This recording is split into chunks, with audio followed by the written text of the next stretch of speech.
जिलाधिकारी कार्यालय बड़ी संख्या में मौजूद ये लोग सवर्ण संघर्ष समिति से ताल्लुक रखते हैं, जिनकी नाराजगी यूजीसी 2026 में दिए गए प्रावधानों को लेकर है। डीएम कार्यालय पर प्रदर्शन कर जिन्होंने अपना विरोध जाहिर किया। सवर्ण संघर्ष समिति के पदाधिकारियों ने कहा, यूजीसी में संशोधन कर सभी वर्गों के हित को ध्यान में रखना चाहिए। ऐसा न होने पर जातीय द्वेष बढ़ेगा और सवर्ण समाज इसे कतई बर्दाश्त नहीं करेगा। देखिए, बहुत अच्छी तरह से राष्ट्र आगे बढ़ रहा है।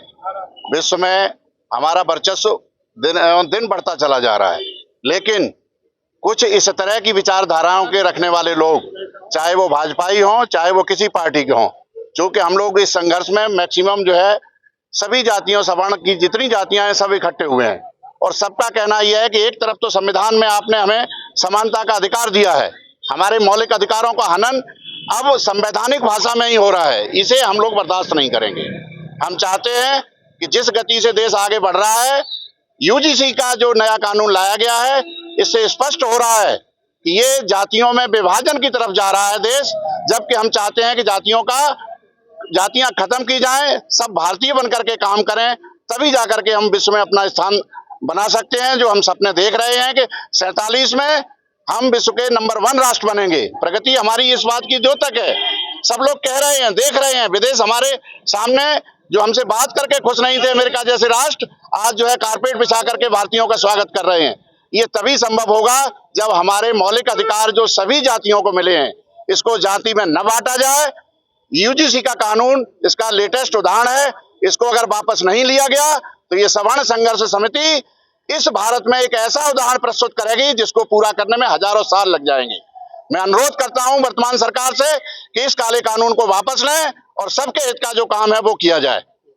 हम लोग सवर्ण संघर्ष समिति के बैनर तले आज माननीय राष्ट्रपति महोदय के नाम माननीय जिलाधिकारी के माध्यम से ज्ञापन देने आए हैं, और हमारी 2 प्रमुख मांगे हैं। पहली मांग ये है कि समिति में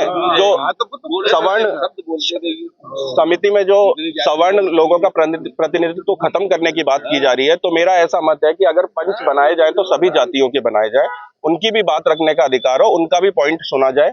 और दूसरा विषय यह है कि जो 2012 में कानून था कि कोई अगर गलत शिकायत करते हुए पाया जाता है तो उसके खिलाफ भी सख्त कार्रवाई हो, तो ये जो 2 नियम हटा दिए गए हैं और भ्रामक भाषा है उसकी, जिसके ऊपर सुप्रीम कोर्ट ने भी रोक लगाई है, हमारा भी सरकार से यही कहना है कि यूजीसी 2012 जो एक्ट था वो हम लोगों ने स्वीकार कर रखा है, और उसी के माध्यम से सभी बच्चे पढ़ाई कर रहे हैं।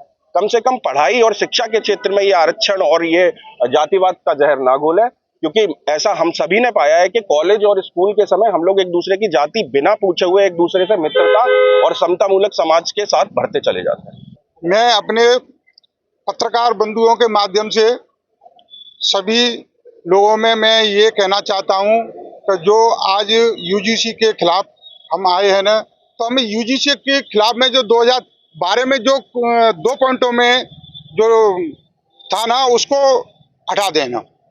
बाकी हमें ये किसी से कोई भी दुश्मनी नहीं है ना। और रही आपने अभी जो बताया कि बीजेपी के वोटों पर क्या फर्क पड़ेगा, तो हम सर्व समाज तो हमेशा बीजेपी के ही साथ रहे हैं ना, और जाएंगे तो जाएंगे कहाँ। अब रही, हमें कुछ लोगों ने बताया है कि योगी आदित्यनाथ जी के खिलाफ ये साजिश रची जा रही है ना, तो योगी आदित्यनाथ जी अगर पुनः खड़े होते हैं, उनको मुख्यमंत्री का दावेदार बनाया जाता है, तो हम बीजेपी को पुनः वोट देंगे ना। और हमारा यही कहना है। प्रदर्शनों का मतलब क्या रहा? प्रदर्शन नहीं कर रहे हैं साहब, हम जो हमारे जो जनरल जाति के ऊपर जो लगाए है ना, दो पॉइंट है ना। अब देखो 2012 में जो इनको जो चुपचाप रखा था, सुप्रीम कोर्ट की जो गाइडलाइन थी ना, उसमें वो गड़बड़ कर दिया साहब।